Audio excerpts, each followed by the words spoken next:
கடலூர் மாவட்டம் சேத்தியாத்தோப்பு ராஜீவ்காந்தி சிலை அருகே மதுபோதை தலைக்கேறிய போதை ஆசாமி ஒருவர் இருசக்கர வாகனத்தில் சென்று கொண்டிருந்த பெண் காவலரை தடுத்து நிறுத்தி தகராறு செய்துள்ளார்.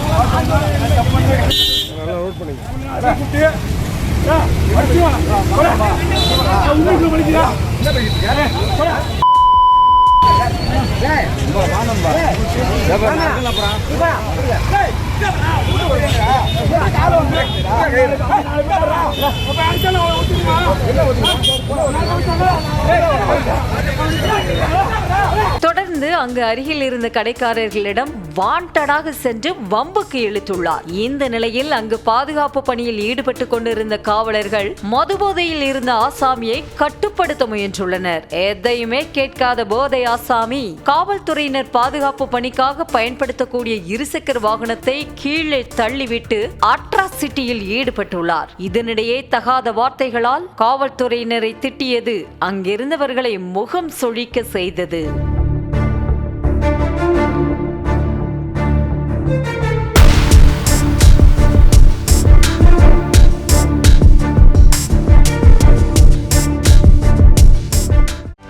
செய்திகளை உடனுக்குடனும் துல்லியமாகவும் தெரிந்து கொள்ள சப்ஸ்கிரைப் பண்ணுங்க.